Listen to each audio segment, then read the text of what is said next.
Hello, JBS viewers. Welcome back to Fighting Anti-Semitism, the ISGAP Hour. I'm David Harris, and I have the privilege of serving as the Vice Chair of ISGAP. What is ISGAP, some of you will ask? It is the Institute for the Study of Global Anti-Semitism and Policy. But most importantly, it is the organization on the front lines that is trying to figure out why is American higher education going off the rails? Who's behind this? Where's the money coming from? And that's precisely why, after nearly 50 years in organized Jewish life, I chose to spend this part of my career with ISGAP. It's doing real, urgent, irreplaceable work, and I'm proud to be associated with it. And I'm proud to be here once again in the studio with its founding visionary and executive director, Charles Small. Hi, nice to be here. Honored to be here with you, David. And likewise, Charles. Since we last spoke here on JBS, among other things, ISGAP has issued a very much anticipated report on Columbia University. Yeah. You can't go into all the details, but it's very much on everyone's mind what's happening at Columbia. It seems to be a paradigm for what's happening across the country and even beyond. So if you would, give us the headlines of the report for our viewers. Sure. So first of all, our team at ISGAP, our analysts and researchers, I think did an amazing job with the report. And we also got a lot of help and insights from student leaders and from faculty who are confronting anti-Semitism, in their place of work and their place of study. So, we really are indebted to the people, the brave Jewish faculty and students who helped us with their insights. So and often anonymously or openly? So some people don't want to, they're not quoted in our report because they're concerned about retaliation. They're afraid. Yeah, but some of them have been public and others are sort of helping us behind the scenes. Mm-hmm. So. And what are the headlines? So the headlines is I think that Columbia is really sort of a microcosm of the problem in academia. And I would say there's a war, and I'm choosing my words carefully, there's a war against the Jewish people. And the front line of the war, one of the battlefields is higher education. And we can see this being played out at Columbia. We have Qatar, which is a front for the Muslim Brotherhood, the Qatari regime. It's a small country with less than 350,000 citizens. They have a spiritual oath, it's called a bayah. They follow the religious edicts and fatwas and rulings of the Muslim Brotherhood. For the viewers who are not sure what the Muslim Brotherhood is, essentially it's a reactionary form of political Islam. It's a very narrow, I would even say a perversion of the great religion of Islam, combined with European anti-Semitism and even Nazism. The protocols of the Elders of Zion, the lies that led to the Shoah, to the Holocaust, is part of the raison d'etre, the founding intellectual or ideological predisposition and goals of the Brotherhood.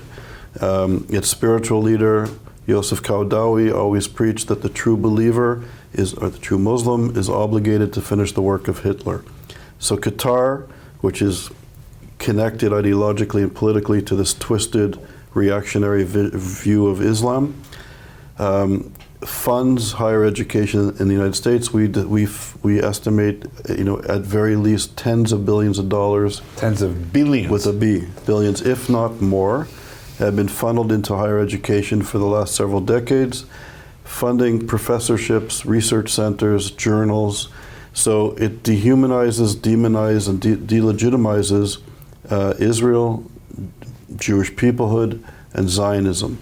So Edward Said, Rashid Khalidi, Judith Butler, Joseph Mossad, all these professors who are associated with Columbia are teaching students and our future leaders that Israel is a white supremacist colonial settler society that occupies the land that needs to be destroyed or dismantled. And then you have SJP on campus, the Students for Justice in Palestine, which also is connected to the Muslim Brotherhood ideology, and it's no mistake that around October the 9th or 10th, after the massacre, the pogrom of October the 7th, SJP at Columbia and around the country said that they were not just supporting the Palestinians or the people in Gaza, but they were not just supporting Hamas, they were Hamas.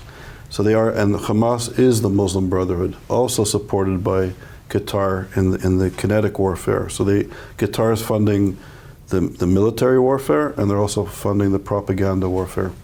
So the faculty and SJP worked together to create the encampments. Rashid Khalidi, a few weeks ago, who had a retirement party at Columbia University, was congratulated by his fellow faculty members of creating and influencing the encampment and the student protest movement around in Columbia and then around the country.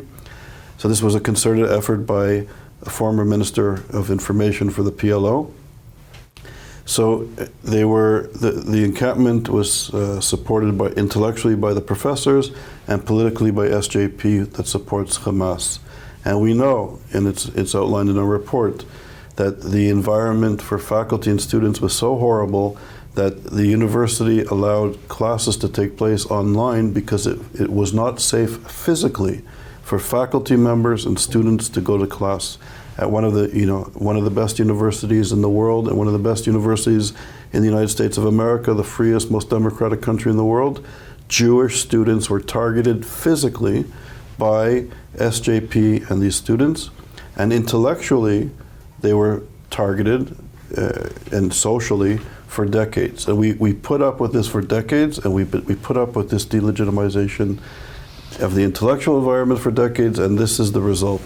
Charles, does the report show any direct links between Qatar or Qatar front or funded institutions and Columbia University? Yeah, we found some funding of the Qatari regime to Columbia University, to academic affairs. And we know if you look at our report on SJP, which came out about 3 or 4 weeks ago, we show that SJP is also funded by this sort of network of people connected to Qatar and the Muslim Brotherhood, and also to radical left-wing organizations in the United States. And to be clear for our viewers, it's not necessarily that Qatar writes a check on a check that says State of Qatar. Here is $1 million to a university. They have a variety of ways of, if you will, masking or laundering their money, don't they? Absolutely. So we estimate in all of our work that Qatar is giving tens of billions of dollars to American universities. So there's the Qatar Foundation and other Qatari regime entities that give money to the United States to higher education. They're buying access in PR companies. They do all sorts of things to use soft power. But we're also concerned that we know that the Qataris are buying banks and corporations, and once they buy them, then these American entities are giving money legally in a domestic transfer to other universities. So we're only able to really follow the money that comes as foreign funding, but we know that domestic funding is also being orchestrated by the Qatari regime, and that's more difficult to track. Charles, I'm sure JBS viewers are saying, we're hearing these horror stories at Columbia and other universities, but even more importantly, what can be done about it? So let's turn from description to prescription. What is ISGAP saying should be done by the government, by donors, by other sort of stakeholders in the universities? Right. What should our viewers be doing? What's the call to action? So I think the call to action is twofold. One, I think internally within the Jewish community, we need to take a step back and understand that there's been this sort of onslaught of propaganda that demonizes Israel and delegitimizes Israel and even who we are as a community. And we have to take a step back and I think go back to what it means to be Jewish, how we define ourselves, not how some professors at fancy universities define us. Who are we based on our own terms? And to take pride and to be proud of who we are. We have an amazing, incredible, vibrant, wise culture with all sorts of, we have our books, we have our teachings, we have our intellectual discourse. We have such a vibrant legacy of wisdom, of ethics and morality. We contribute so much. We should go back and remember who we are. That's so important. And our education system has to reinforce that, and our Jewish organizations have to reinforce this. At the same hand, I think we have to call on government leaders and university leaders to stop taking money from regimes, from foundations, from entities that literally call for the dismantling of the State of Israel and the murder of Jews around the world. It's outrageous. And we can see at Columbia University and other universities allowing this to take place for decades. Results are clear. It results in overt, ugly Charles, anti-Semitism. as we have spoken about on this show before, there is already some law on the books.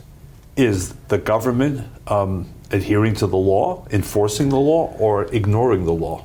The government has clearly ignored the law. I think there's all sorts of interest. I think universities would like to have the free flow of money and people without accountability. But they have to report under the law, don't they? Foreign funding. According to the law, they must report, but the law is not being and has not been enforced. So we have to call upon the federal government to enforce laws that exist and to strengthen laws. There's laws before Congress and the Senate now as we speak that will strengthen foreign funding and regulate it more stringently. And I think we also have to call on our representatives wherever we're sitting to call them and to make sure that they stop money coming from regimes and entities that call for the liquidation of Jewish people. If we take a step back, these students are wrapped in kafirs and COVID masks, calling for the destruction, the murder of Jewish people and the destruction of Israel. And there's Middle East studies programs and social theory and cultural studies programs that reinforce this insane view. Could you imagine if some entity was funding the study of eugenics and the theology based on racial hierarchy and biology that defined people into groups of racial superior and inferior groups, and instead of kafir-covered, COVID mask-covered students and outsiders, we had people showing up in white sheets funded by the Nazis to come to campus to call for the liquidation and the murder and the intimidation of some identifiable group. Those students and those faculty would be removed from our colleges within seconds, and rightfully so. But our society is tolerating this insanity. Why? Because it's a powerful, soft power, ideological warfare that has taken root and has traction. It even has traction in our own community. All right, so I want to stick with the call to action because I want JBS viewers to be able, after this show, if they wish, to pick up the phone, to go to their computers. So number one, how do they find the report on Columbia University? And you mentioned Students for Justice in Palestine and the other reports that ISGAP has already issued and will soon be issuing. Where do they find the reports? They can find them on our website. They're available. You can download them for free. Address? www.isgap.org. Okay, so number one. Number two, as you said, strengthen their own sense of pride and confidence in our tradition and our legacy. Number three, call on the administration to enforce its own laws by reaching out to elected officials. Can ISGAP help, or do people go on their own? What do they do? So let's be very practical. So I think ISGAP is an amazing research center. We don't have the resources to do this sort of political activity. There are Jewish organizations that you're well aware of that operate. AIPAC and other groups are operating in Washington, and they're trying their best. I know they're doing good work, and I think connecting to Jewish organizations, reaching out to your own elected representatives, and they listen to you, they hear you. I think that's really important to reach out to them as well. We still live in a vibrant democracy, and our leaders are there at our will. So we have to call upon them. And obviously, fourth, people should think twice before continuing to support their alma maters or their children's schools if things like this are happening on campus, as they are at Columbia, correct? So Mark Rowan was at the Jerusalem Post conference with us the other day, and he said it very succinctly. Would we expect African American parents to send their children to universities that call for their elimination? Would we expect Hindu parents to send their children to school in places where they're unsafe and it's difficult for them to learn? So yeah, tragically, we have to call upon the administration of universities to do the right thing and to create a space that fosters an environment to have a good liberal education where everybody is respected. So, JBS viewers, there is the call to action. Go to the ISGAP website. Reinforce your pride in who we are as a people. call on elected officials to enforce existing law about donations from foreign countries like Qatar that are undermining American education, and think twice before you continue to support institutions that are threatening us as a people or endangering the health and the minds of your children. Finally, what you haven't mentioned yet, but I know is important to you and to ISGAP, is these threats are not just to Jews and to the state of Israel. Absolutely. They are a threat to America, to our notion of liberal democracy, and to the integrity of higher education. Just a few words on that before we move to a very special guest. And this is a guest you are going to want to listen to from start to finish. Hang on. So definitely. So issues of anti-Semitism is often perceived as a parochial problem for the Jewish people or for Israel. But we know from history, Elie Wiesel always used to teach us that anti-Semitism begins with the Jewish people, but it never ends with the Jewish people, that it's a form of hatred that knows no bounds. And what we can see is that the demonization of the Jewish people in Israel has been going on for decades at our best universities. And just look at what's happening. These thugs, they're thugs, have no respect for Jewish people or for Israel. They have no respect for democracy. They're burning American flags. They're insulting and attacking police officers and anybody that is perceived as Zionist. This is an anti-Semitic. Or as authority. Yep, anti-Semitic, anti-American, anti-democratic. It's obscene. Hamas subjugates, and the Muslim Brotherhood subjugates women. They kill gay people. They have no respect for moderate Muslims. They have no respect for religious minorities. And they want to destroy Jewish people around the world. It's outrageous, it's anti-American, it's anti-democratic. JBS viewers, I promised you a very special guest, and he's just joined us in the studio. His name is Mosab Hassan Yousef. Some of you may know him by his best-selling book, Son of Hamas. Some of you may know him by a kind of nickname, the Green Prince. Most importantly, he has been a man of extraordinary valor and courage and principle. And speaking on behalf of you, Charles, and myself, we're really honored to have you here, Mosab. Thank you. The honor is mine. Thank you for having me. So there are lots of places that we love to begin, and we won't have enough time to cover it all. But where were you on October 7th? When did you first hear about what happened? And were you surprised by what happened? I was actually on a remote island in the middle of the ocean. Far, far away, and I heard from the news. At the beginning, I thought it was just another Hamas terrorist attack. It was expected, but I did not realize the magnitude of the attack that was beyond anyone's imagination. It took actually a few days for me to realize what was going on, and I managed to get out of my island and come to the closest city, and I took it from there. And every hour, every day, the shocking footage and news and devastation of Hamas attack, just it kept growing like this. And it wasn't until I watched the entire massacre film when I realized the genocide that took place. Everybody was saying terrorist attack, a massacre, but I saw ethnic cleansing attempt, at least, of 20 Jewish communities. And this is where my life would never be the same. Since October 7th, it seems, Mosab, that much of the world has conveniently forgotten what happened and has turned the tables and is now only assessing and criticizing and critiquing Israel for what's going on the ground. How do you assess Israel's response, and how do you assess the world's response to Israel's response? Yes, we are dealing with a very clear case of narrative inversion. Narrative inversion. What happened on October 7 was, by all standards, ethnic cleansing. Because Hamas killed people on that day based on their ethnicity, religion, nationality, faith. indiscriminately.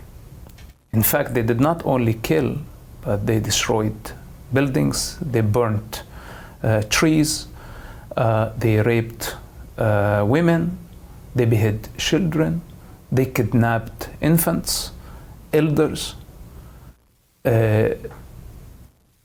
We never witnessed this in our modern history. We saw some Hollywood movies of similar atrocities, and we thought it was exaggerated. But this was streamed live in our modern day. There is nothing that can be compared to that. For example, what happened later, which Hamas invited and opened the gates of hell by taking their own children as human shields. And Israel had no choice but to retaliate, because a world that was not expecting from Israel to do anything about this is a mad world. Because what would be next if you don't do something about it? And the fact that Hamas people hid behind their own children did not make them immune. It's their fault. It's their second or third capital crime. So unfortunately, the world did not want to see Hamas crime of using their own children as human shields. And in war, people die. And what happened was a very clear case, has been a very clear case of a collateral damage, especially when Israel warned civilians, gave them the military plans in advance to evacuate an entire area. So it's a very clear case that this is a war zone, and those are victims of war, collateral damage. In comparison to what happened on October 7, morally inequivalent. We cannot compare both cases. Mm-hmm. And most people, unfortunately, measure it by the head count. How many people died here and how many people died there? And we say no. It's why the people here died, right, and why the people there died. And this is what can make a big difference. But Mosab, if students from Columbia University or Harvard University were here, they would say, no, no, no. Hamas is a legitimate resistance movement. And in the name of that legitimate resistance, everything is justified. You know Hamas probably better than just about any person on the planet. What would you say to those students from Harvard and Columbia and elsewhere? Is it a resistance movement? This is a very similar case of a rapist who's trying to convince the judge that it was an act of love. What is resistance? Even if they claim it's a resistance. Resistance, killing people indiscriminately, kidnapping infants, beheading babies, killing pregnant women, raping, looting, mass destruction, wiping out entire community. What type of resistance are we talking about? And those who play with the terminology, trying to change the narrative and make that the act of October 7 was justified. Those are criminals. They are complicit. So, please. Yeah, I agree. Sorry to cut you off, but I think you're touching on a very important point. So taking a step back from Gaza, Israel, a lot of the work that we do at ISGAP is looking at the impact of the Muslim Brotherhood on the narrative, on academic discourse. Right.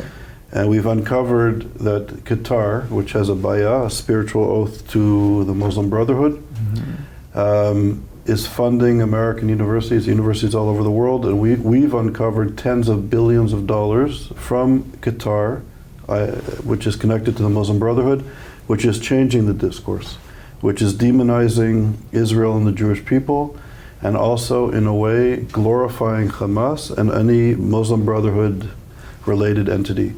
How do you see the role of Qatar in this situation? They're funding Hamas in the kinetic warfare, and they're funding the narratives at universities, at the best universities in the United States and the Western world. What do you think of this? Well, this is very important. It's not only Qatar. We have hundreds of millions of Muslims around the world who sympathize with the Palestinian cause. And we have also millions of Westerners who sympathize with the victim. Because, in my opinion, with the victim, with the victim mentality. I think in general. In general. Right. So wherever there is a victim, underdog, they feel now sympathy towards that because they are victims themselves. So it's not. I think the issue is not only campuses, but I agree with you that there is Muslim Brotherhood work for a long period of time in the West, and they have so many fronts. Every time it's like a snake with 99 heads. Every time you cut a couple of heads, it grows 10 more. The Muslim Brotherhood has many fronts. The United States Congress failed to outlaw them 3 times, which I find very strange. Of course, I appreciate the American freedoms and how we protect the freedoms of people, even though it's some of them play in a very gray area and exploit the freedoms of this country. And this is something I appreciate about America. But when we are dealing with the Muslim Brotherhood and the country, the birthplace of the Muslim Brotherhood, which is Egypt, outlawed the Muslim Brotherhood in its country of origins. So I don't understand why the United States is not outlawing the Muslim Brotherhood. Qatar host the late Yousef al-Qaradawi, Sheikh Yousef al-Qaradawi. They gave him the platform. He spread so much hatred. Al Jazeera has been spreading so much hatred globally and in the Middle East. So this is, I think, their way of finding a way to become a big player, even though it's coming at the expense of Israel's security and the spread of false narrative, the victimhood of people who simply have self-inflicted pain. So yes, there's lots of money, but also the Muslims outnumber the Jewish minority. And this is why from the beginning of the war, I said that the Muslims need to back off, because this is not a joke. Propagating in huge numbers, spreading false narrative worldwide, using the social media, which doesn't know political boundaries. They invaded campuses, they invaded everywhere, and they made it sound or look that the majority stand with Palestine against Israel. But this is, again, the Muslim moral decay, that they know what happened on October 7 was a genocide. But according to their religion, genocide and ethnic cleansing against the Jewish people is actually a virtue, because the Quran praise it. Muhammad did it.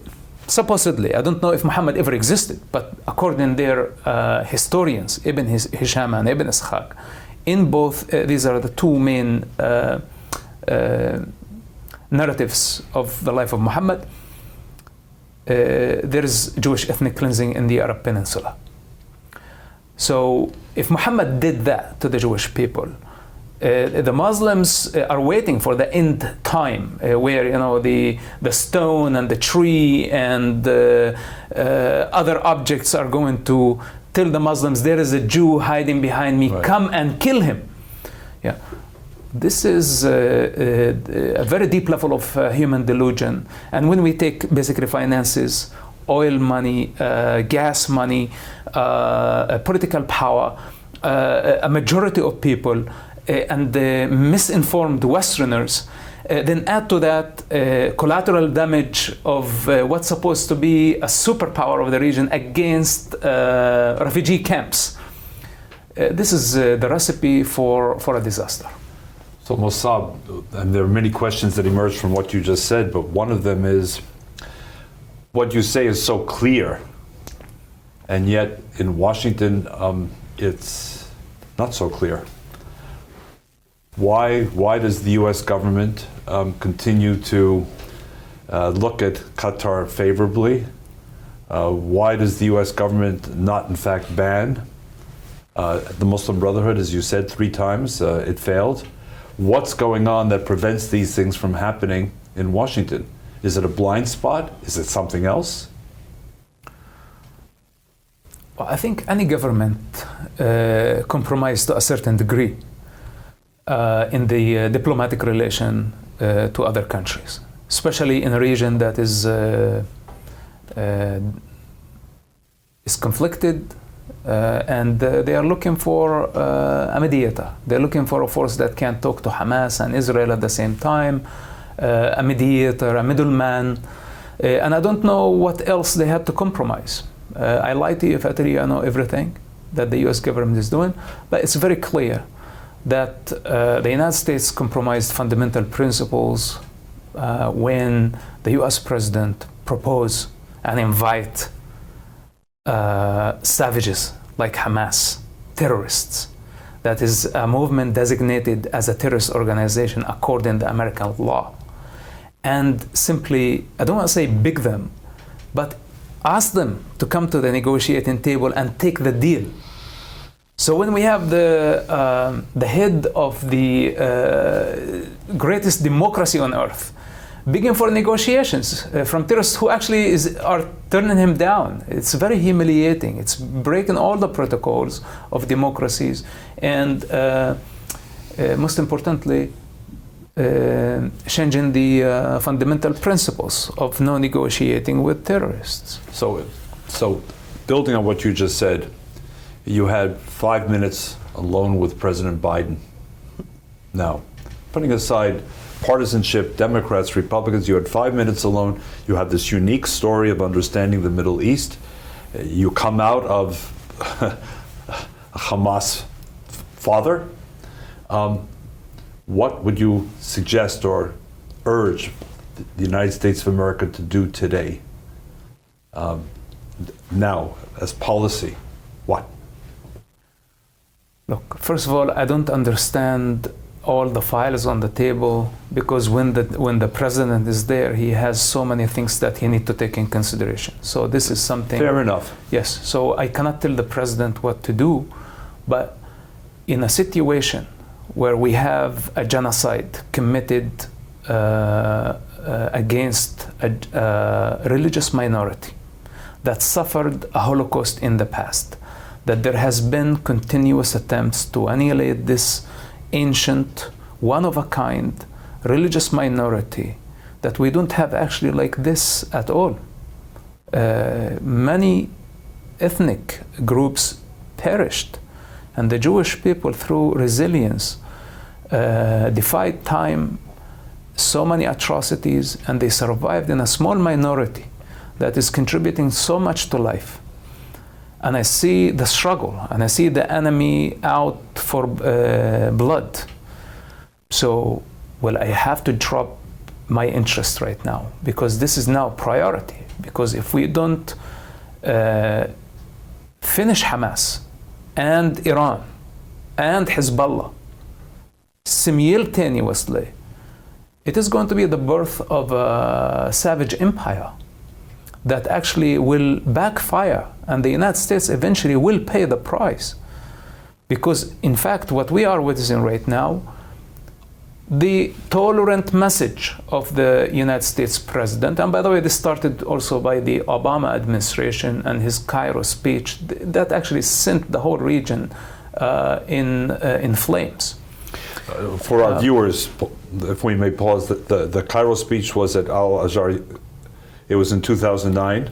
Correct. It was. And he insisted at the time, if I remember, that representatives of the Muslim Brotherhood be invited. Honored guests, front row. They were in attendance. Yeah. Right.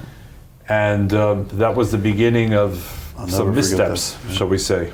Absolutely, because this message of tolerance is sending... Tolerance for the intolerant. Yes, it's perceived by the other side as weakness. It is not perceived as virtue, and it's coming from a place of power. So unfortunately, it doesn't serve the purpose. And now what's happening, like for example, when the United States official position is hesitant and compromised, this is going to encourage other terrorist groups to escalate. And this is what we are seeing, what we saw from Iran, and what we are seeing from Hezbollah.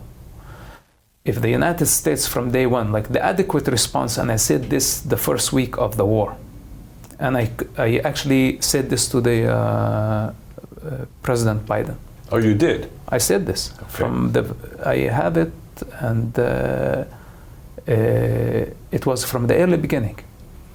That show the might of the United States. This is the time. If you don't want this to go into a global chaos, show that this cannot be tolerant. The adequate response to the massacre, to the genocide that happened, I asked the President of the United States to destroy the Iranian nuclear plantation immediately.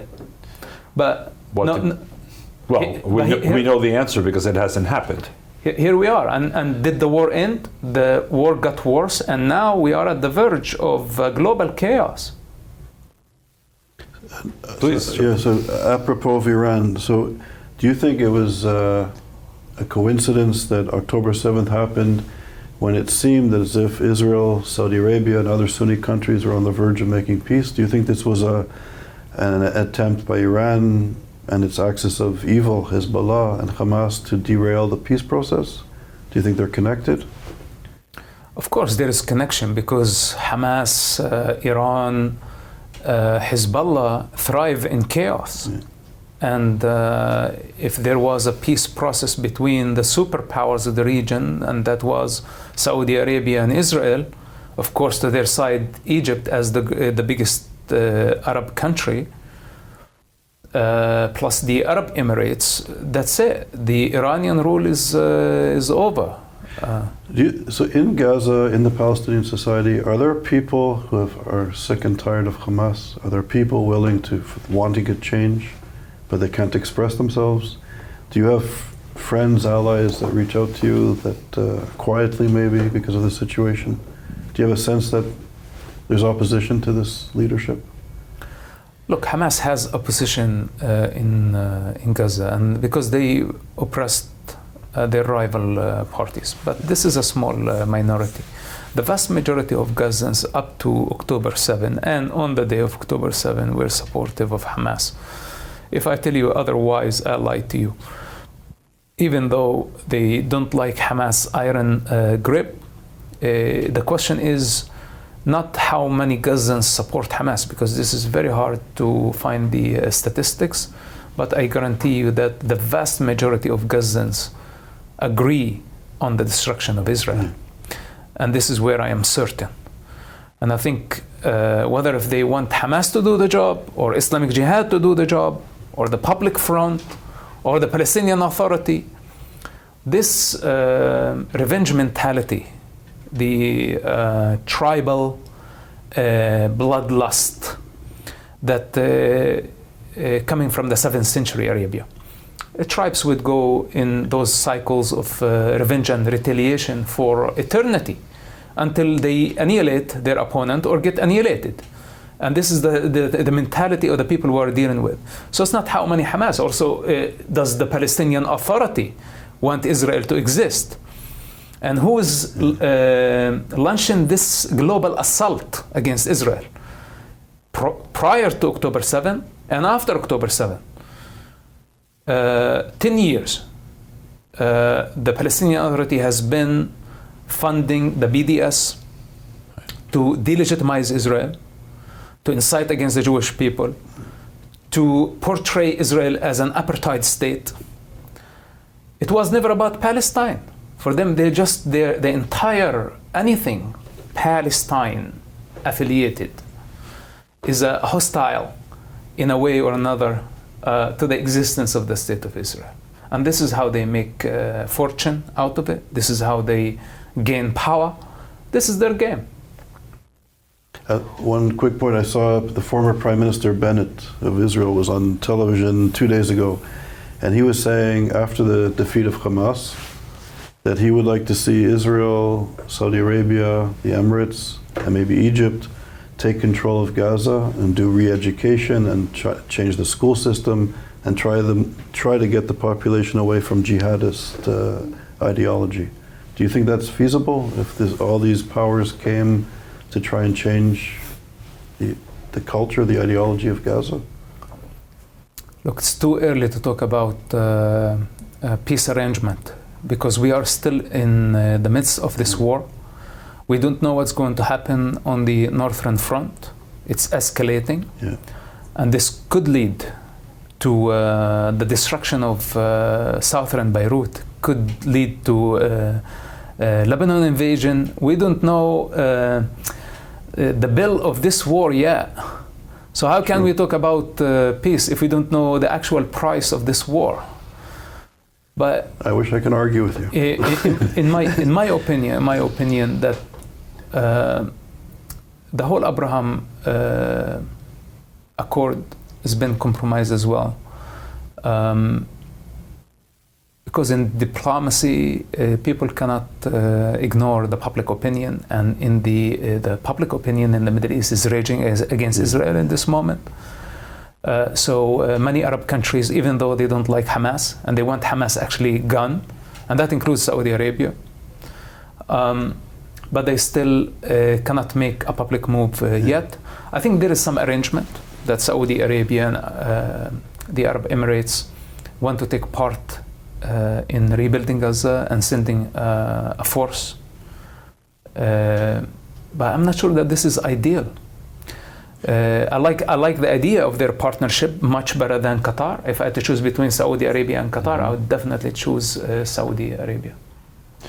And yet there are senior figures in the West, like Joseph Borrell, the foreign minister of the European Union, who believes that this is the ideal time to launch a two-state search.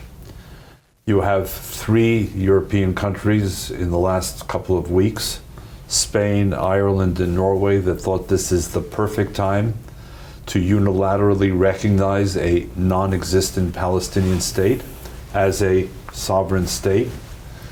And you have voices in Washington, some who say we need to pursue the two-state solution. Have they fallen on their heads? Do they know something that we don't know? What explains this? You know, the two-state solution is a similar case to the two-husband solution. It cannot work. And the people are trying to force not only one elephant through the eye of a needle, they're trying to force 2 elephants. The country is very small, the territory is very small, and the international community's attempt to establish a Palestinian political entity since Oslo went in the worst possible way. What we are dealing with today is actually the consequences of Oslo, that Israel trusted that what so-called Palestinians, which is, in my opinion, nothing but a dangerous ideology that has been aiming to destroy Israel, not to build a Palestinian state. So the world leadership, United Nations, even the United States and Israel both the lie that there is a possibility for a Palestinian state as a neighboring state of Israel. But unfortunately... But if not, what's the alternative, Mosab? Eternal conflict? No, actually, I think a second Palestinian state could be an eternal conflict. But in my opinion, the people of the West Bank or Judea and Samaria, you know, we are not Palestinians.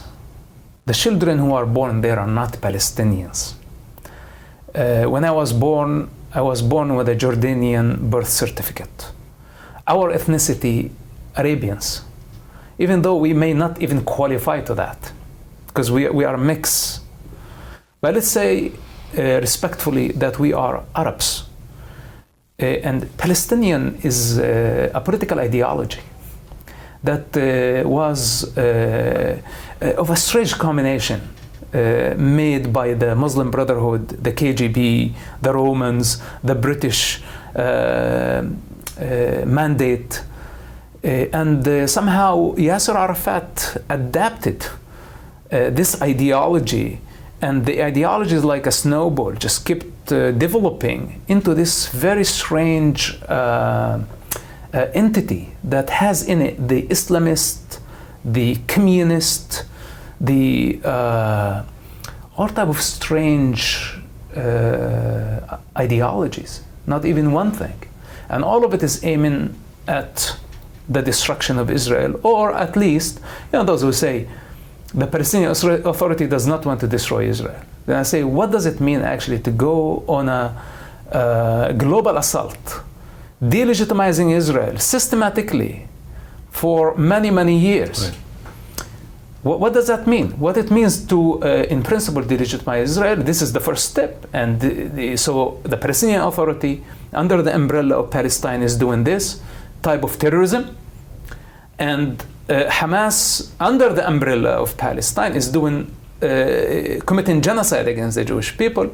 And they're playing that this is the good cup and this is the bad cup. And let's go into their rabbit hole.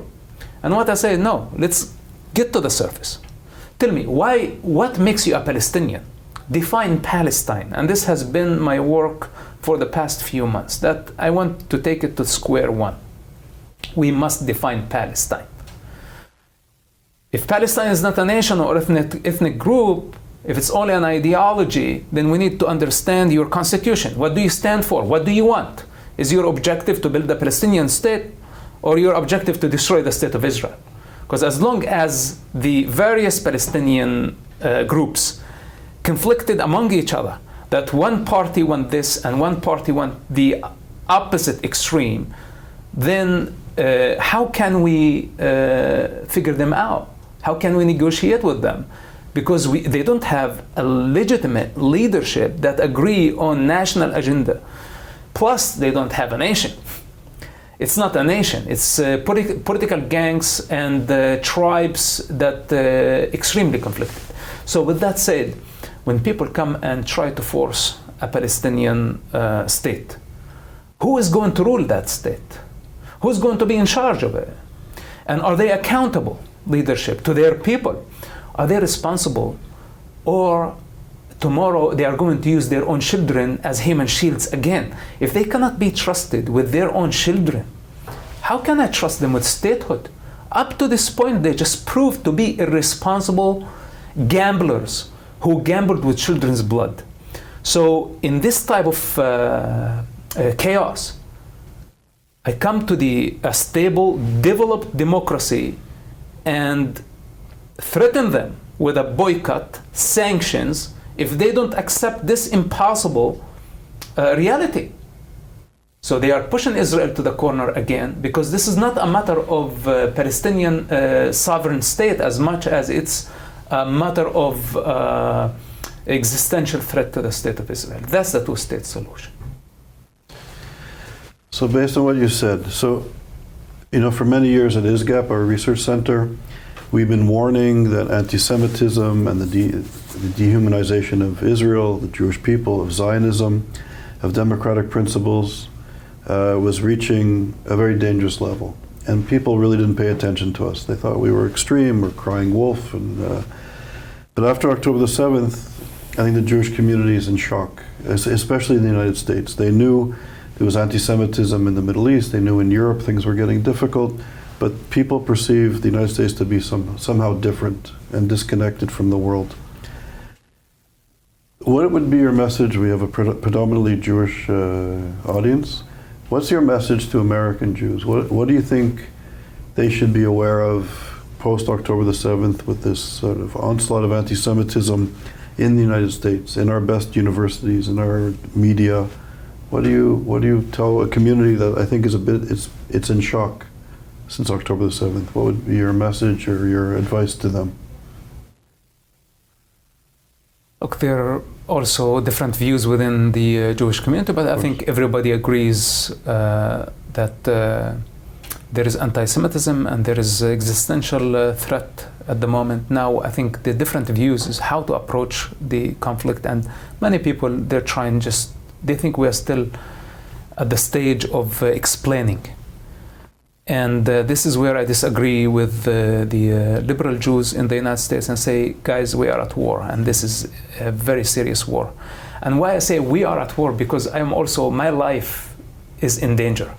The same enemy that wants to annihilate the state of Israel, this enemy wants me to cease to exist for just being. For no crime I committed against them, except I saved their lives and many innocent lives. So why do they want me to cease to exist? It's a very important question.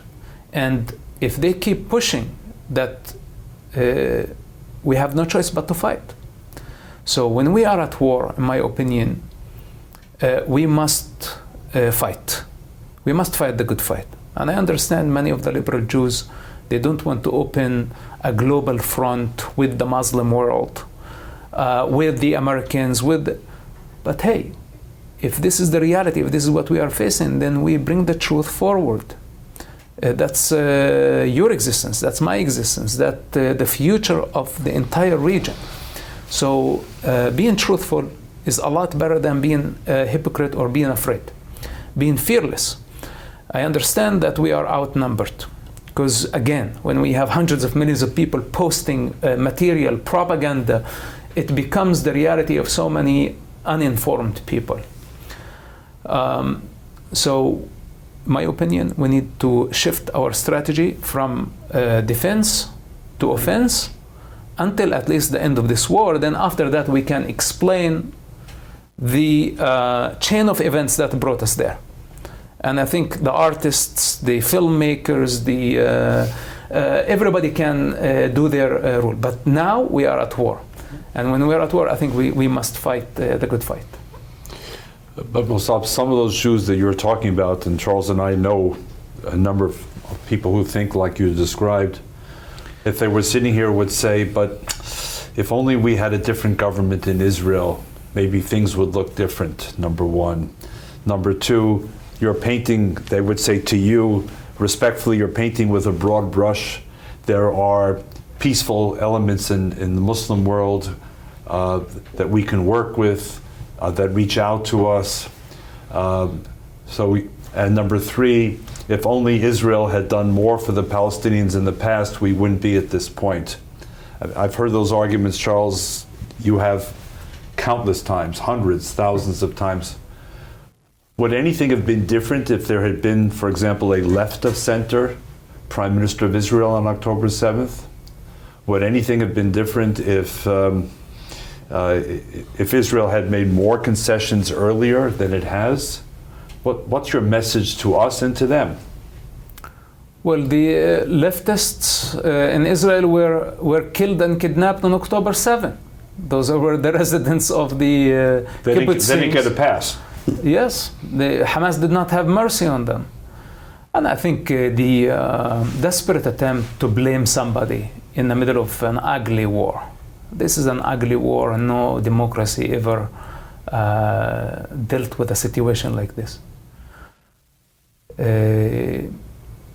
And to start blaming that this is right and this is left and this is because a corrupt leader and non-corrupt leader, and they want to change a government in the middle of an emergency situation. I mean, it is possible. Israel has the power to do that. But why to give Hamas the victory? And in fact, all this game blaming Bibi, I'm not a big fan of the man. But for now, I prefer he stays in office and carry on, do the job. He's doing a good job. And I don't want to change governments in the middle of the war, because this is what Hamas is counting on. Hamas is counting on the collapse of the Israeli government. And some liberal Jews in the United States are taking advantage of the situation. And some also left-wing activists in Israel and politicians taking advantage of the hostage situation to try to bring the government down. This is not now the time for a political game. When people, they need to understand the victims of this war. They need to understand that we still have hostages. They need to understand that we must rid of Hamas for the sake of Arab and Jewish children in the region. It's not the time now to change governments.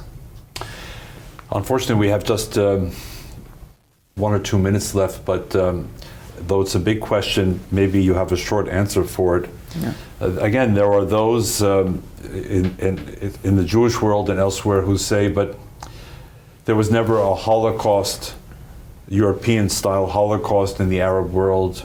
Jews lived peacefully, and we are not, at the end of the day, anti-Israel, not anti-Semitic. We're only anti-Zionist or anti-Israel. And the Quran not only has what you mentioned about the Jews, but it has other elements that show respect for the Jews. So they try and weave a different narrative of the present and the future. What's your response to them? Look, are they right, or are they misreading the situation at risk of their lives? Look, the Quran is not fair towards the Jews. That's a lie. There's some Muslim sultans that came hundreds of years after Muhammad's death, and they treated the Jews in Spain fairly. And this is where, many of the Islamic scholars say, that this imam or this sheikh of that era treated the Jews fairly. Umar ibn al-Khattab gave some Jewish beggar a salary from the Islamic treasury, etc. And they tried to build a theory on it. But the Quran is very loud, and the Quran is the most legitimate Islamic source of legislation, and it's filled with hatred towards the Jewish people as disobedient people. So, okay, I understand that people can try to build whatever they want narrative, try to counter the mainstream Islamic narrative that hates the Jews. Well, could work, but isn't this what we've been doing for 14 centuries? Trying to avoid a full-scale confrontation with the Muslim majority. And what's the outcome? A genocide. And by the way, they did it, they were complicit with Hitler just roughly 100 years ago, the Mufti of Jerusalem. Right. It's in their blood. And what do I want to do with a minority of silent, peaceful Muslims who don't have the moral responsibility to step forward and say what happened on October 7 is not acceptable? But because it goes according their Quran, they justify it. So with that said, let's be truthful. Let's not go into this rabbit hole of Islam. Let's call things for what they are, and let's fight the good fight. And God's willing. The truth is to our side. God, the God of Israel, is with the Jewish people. The Jewish people is a blueprint. Nobody can remove it from the domain of consciousness. Any attempt to actually remove it means the collapse of every society, of the entire structure. So with that said, this is the time where we need to have our faith in the universal design. What made the Jewish people survive 5,000 years of atrocity? They defied time, space, everything, and they survived. It's a miracle. Israel is the miracle of the world, and Israel is not a political entity, and Israel is not right and left. With that said, let's have a little bit of faith. There is God, there is truth. We are minority in this, but God's willing that truth will prevail. That was quite a powerful and inspiring way for Mosab to end. On behalf of my colleague Charles Small and myself, we want to thank you, Mosab, for the privilege of being with you here in the studio. JBS viewers, on behalf of Charles Small and myself, thank you for joining us for Fighting Anti-Semitism, the ISGAP Hour. We'll look forward to seeing you the next time. Bye-bye.